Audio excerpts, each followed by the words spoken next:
Nell Fairbrook arrived in Hartfield on a Tuesday, wearing her mother's cameo brooch pinned to her traveling coat and carrying one trunk she had packed in the dark. She had left London because a man named Phelps had told 11 drawing rooms a story about her that had never happened, and London had believed him, because London will always believe the version that entertains more.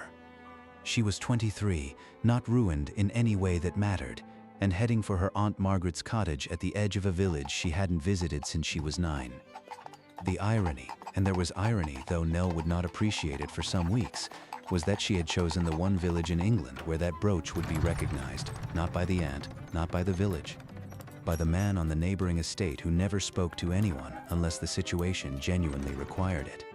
His name was George Waverley. He was standing by the gate of Brackley Park when the coach passed, holding a fence post he'd been resetting into the ground, and he did not wave.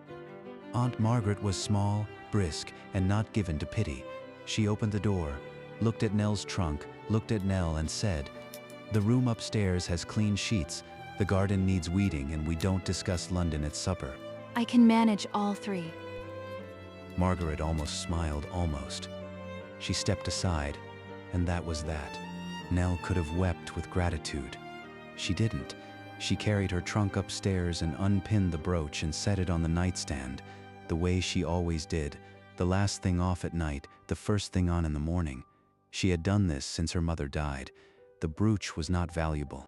It was a cameo, slightly chipped at the edge, with a miniature portrait inside that her mother had never explained.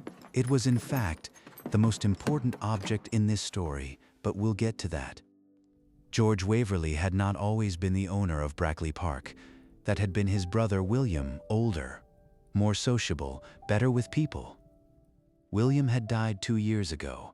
A fall from a horse on a cold morning, simple and irreversible, the way the worst things tend to be. George had been the second son, the one who walked the fields and understood drainage, and had no taste for dinner parties. He had wanted the land, he had never wanted it this way. He carried that distinction the way some men carry a stone in their coat pocket, always present, left unspoken. Nell met him properly 3 days after arriving, though she had seen him twice before that. The first time he was mending the fence along the lane. The second, he was leading a horse into the stable in silence, the horse following as if words would have been redundant. The third time, he was at Margaret's door. He had brought firewood, not a polite armload, a cart, stacked, split, and dry. He set it against the wall of the cottage, nodded to Margaret, and turned to leave. That's a great deal of wood for May. He stopped, looked at her as if he'd been aware of her presence but hadn't expected her to address him. The chimney pulls badly in that cottage.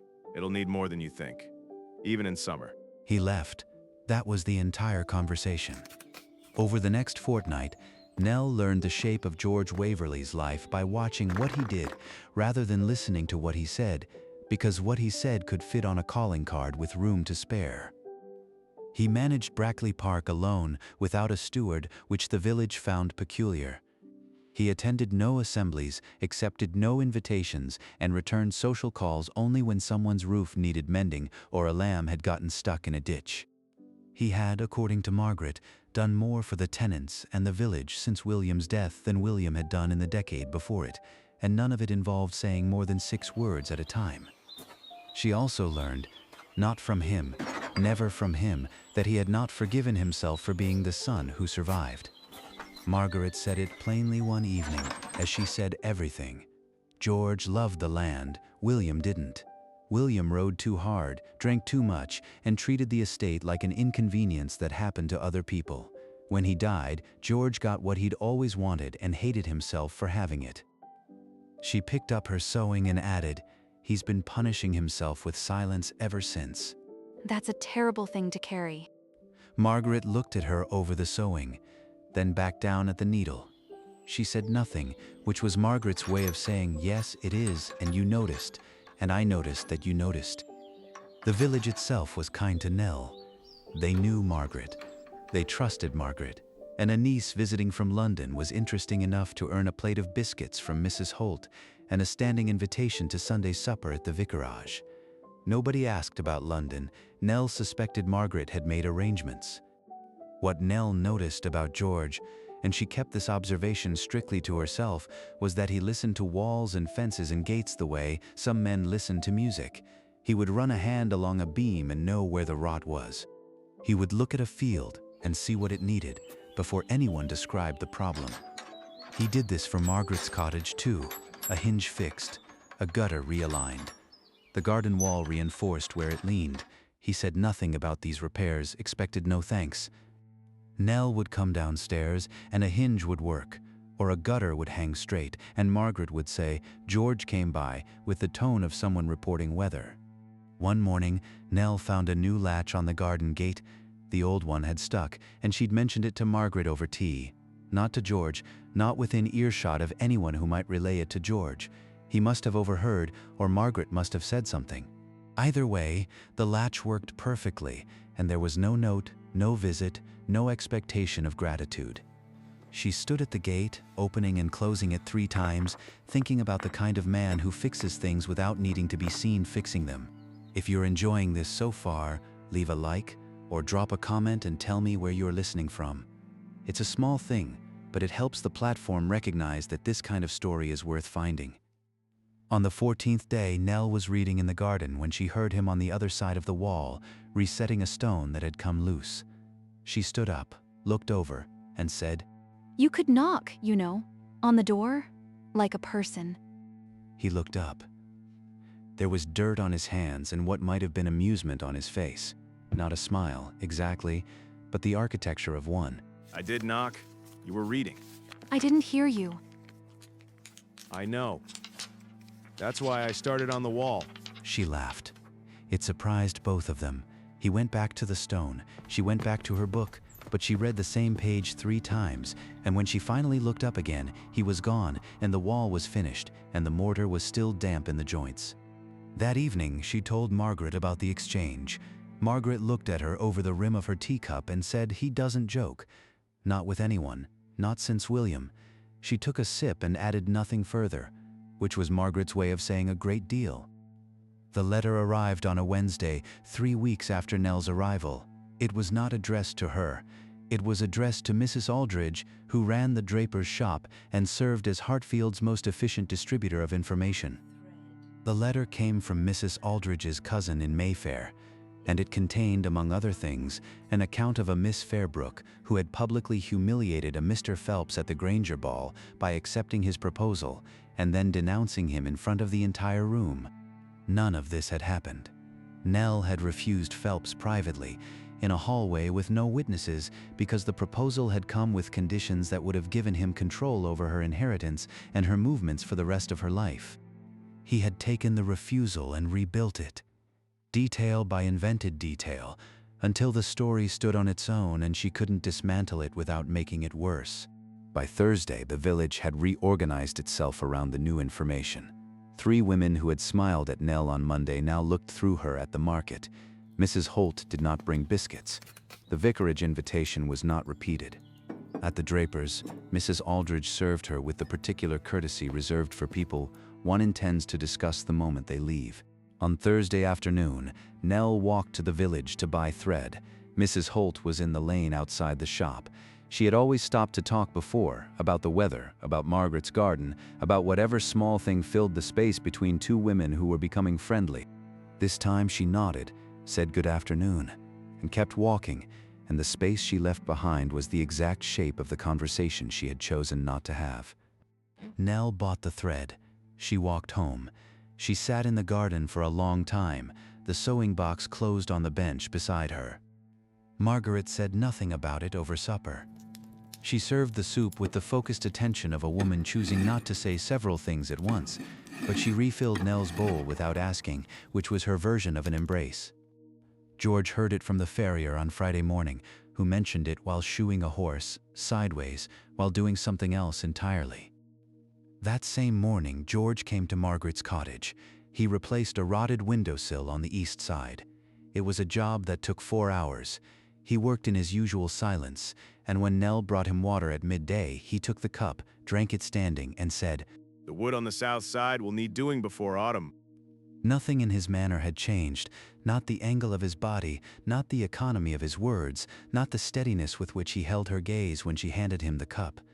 She understood then, with a clarity that arrived not through thought but through the body, solid and undeniable, that he knew what the village was saying, and he had come anyway, and he was talking about windowsills because windowsills were what he could offer, and offering was what he did instead of speaking.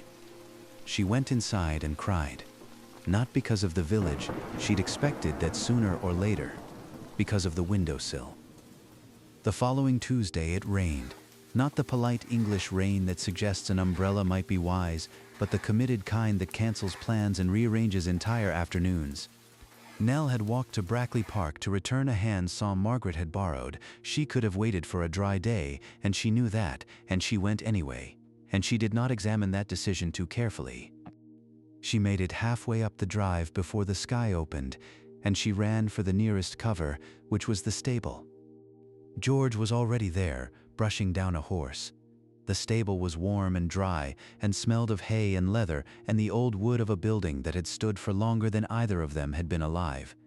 Nell stood in the doorway dripping, holding a wrapped saw, feeling slightly absurd. You're wet. I had noticed. He gestured toward a bench near the stall. There was a horse blanket folded on it. She sat, draped the blanket over her shoulders, and watched him work while the rain hammered the roof. They didn't speak for some time. It was not uncomfortable. George brushed the horse with the same unhurried attention he gave to fences and walls, thorough, respectful of the thing in front of him. The horse leaned into the brush. Nell found herself watching his hands instead of the rain. Do you ever get tired of it? Being the one who fixes everything? He didn't answer immediately. He moved to the horse's other side, working a knot from the mane with careful fingers. I get tired of the things I can't fix. It was the most personal thing he had ever said to her. She understood that he was not talking about fences or windowsills. A silence settled over them, the kind that is not absence but presence, two people occupying the same quiet and content to leave it unbroken. The horse shifted, and Nell leaned forward to adjust the blanket on her shoulders, and the brooch at her collar caught the light from the stable window. George stopped. He was looking at the brooch, not glancing looking, as he would a cracked beam, with the expression of a man who has found what he wasn't searching for but recognizes immediately. It was my mother's. May I see it? She unpinned it and handed it to him. His fingers opened the clasp carefully. Inside the miniature, a young woman with dark hair painted in watercolor, no older than 18. Her expression was calm and direct, the look of someone who has not yet learned to arrange her face for other people. George held the open brooch in his palm and looked at the miniature for a long time. The rain had softened outside. The horse was still. Everything in the stable seemed to be waiting. Where did your mother get this? I don't know. She never said. I assumed it was a relative, an aunt, perhaps. He closed the brooch, handed it back. His expression had changed, not dramatically, not visibly to anyone who wasn't watching closely, but a door had opened behind his eyes into a room he'd closed after the funeral. Come with me. There's something in the house you need to see. They crossed the yard through the rain and entered Brackley Park through a side door. George led her past the main hall, past a staircase that needed polishing and a clock that had stopped at 3:45, into a small sitting room on the east side of the house. It was a woman's room. The curtains were faded to a color that had once been rose. The chair by the window still had an embroidery frame resting on it, the needle threaded as though someone had stepped out and simply hadn't come back. The room smelled faintly of dried lavender and disuse. Above the fireplace hung a portrait. Nell stopped. The woman in the portrait was the woman in the brooch, older, perhaps 25, in a green dress with her hair pinned up, but the same face, the same dark, direct eyes. Who is she? My mother. Catherine Waverley. She died when I was 12. The rain outside sounded different from in here, closer, more deliberate, as if the house itself were listening. My mother had this brooch for as long as I can remember. She wore it every day until she died. They knew each other. She never mentioned, not once. Neither did mine. George crossed to a writing desk beneath the window.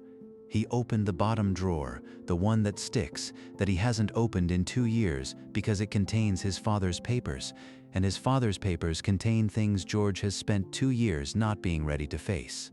He faced them now. 3 letters. The first from a woman named Nell Fairbrook, Nell's mother, addressed to Catherine Waverley, dated 1802, warm, familiar, full of shared references that made it clear these women had known each other deeply, in the unguarded manner of people who are both young and have not yet learned to hold anything back. The second from Catherine to Anne, 1803, written after Catherine's marriage, shorter but no less warm, the careful tenderness of a woman adjusting to a new life but refusing to let go of the one before it. The third letter was different. It was from Anne to George's father, Richard Waverley, dated 18110 - 7 years later, after Catherine had died. It asked one question. Catherine gave me a brooch before her wedding. Does your family want it returned? Richard Waverley had never replied, but he had kept the letter in the same drawer with his wife's correspondence, which was perhaps his way of answering without having to write the words. George set the letters on the desk with the care of a man handling glass. They were friends. Before either of them married? Before any of this? Nell read Anne's letter standing by the window, her mother's handwriting as familiar as her own pulse. Catherine gave me this brooch the spring before her wedding. She said it was so I would have her face nearby even after we were no longer in the same county. I have worn it every day since. If it belongs to your family, Mr. Waverley, I will return it gladly. She never told me any of this. My father never told me either. He had the letter. He could have answered. He chose to put it in a drawer. Why? My father was a man who closed drawers and left them closed. There was a silence between them, neither empty nor strained. The silence of 2 people standing inside a story older than the one they thought they were living. Nell touched the brooch at her collar. George looked at his mother's portrait. Neither of them said what was already plain, that 2 women had loved each other across distance and silence, and that the object meant to hold them together had, 2 decades later, done exactly that. Just not for them. George walked her back to Margaret's cottage that evening. At the gate, the one with the new latch, he stopped and looked at the lane, and then at her and said, Your mother kept the brooch even though no one answered her letter.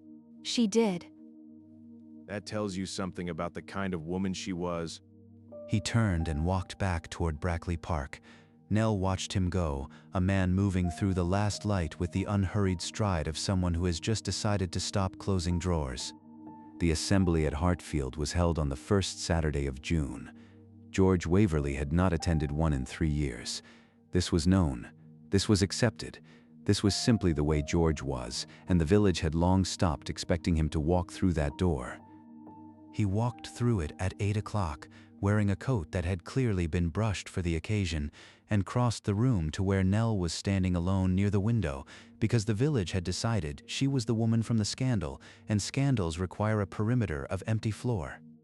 Mrs. Aldridge stopped mid-sentence.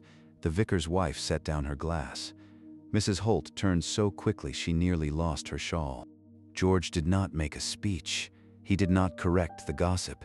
He did not explain, because George Waverley had never explained, and starting now would have been a performance, and he did not perform. He asked her to dance.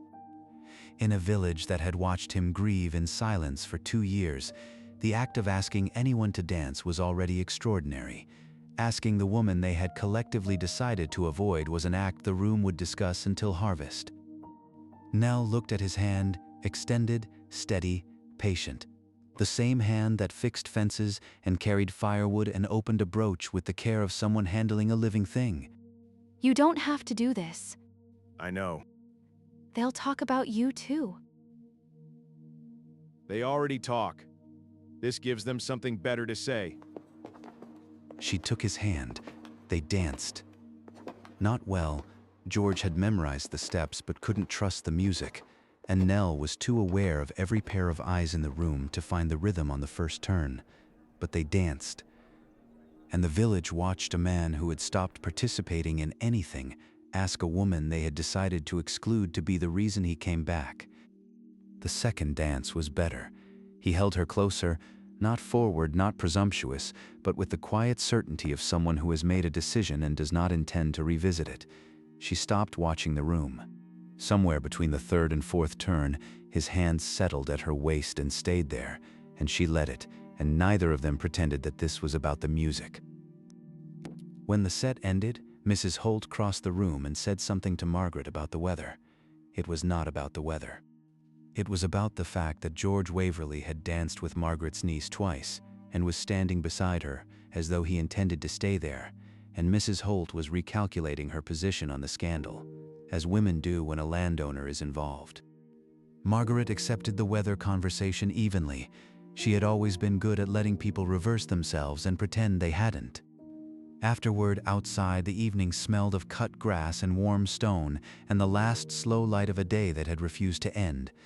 Nell reached for the brooch at her collar, the reflex she'd had since childhood, the gesture she made whenever her thoughts ran ahead of her words. George watched her fingers touch the cameo. Keep it. I wasn't going to give it back. He almost smiled, closer than she had ever seen. The expression of a man who has spent 2 years building walls around himself and has just, deliberately, left the gate unlatched. Good. They stood in the lane between his gate and her aunt's door. The village behind them was already composing the version of this evening they would tell at market. George reached out carefully and touched the edge of the brooch, his mother's face painted at 18, resting against Nell's collarbone. She would have liked this. Your mother? She would have liked you. He didn't kiss her, not yet. George Waverley was not a man who arrived at things with words or with haste. He arrived at things the way he arrived at everything, by showing up, by being present, by standing in a lane at dusk with a woman who had run from a lie and landed, by accident or by something older than accident, in exactly the place where a brooch had been waiting to bring someone for 20 years. But he held her hand, and she let him, and neither of them moved toward their separate doors for a long time. Two women were close once. Life separated them. Letters went unanswered. But the brooch outlasted all of it, the silence, the marriages, the years. It waited, the way certain things wait, until someone carried it home without knowing it was home. Sometimes you end up exactly where you were meant to be without knowing it at first. Have you ever gone somewhere by chance and only later understood why it mattered? Tell me in the comments. I always like reading those stories.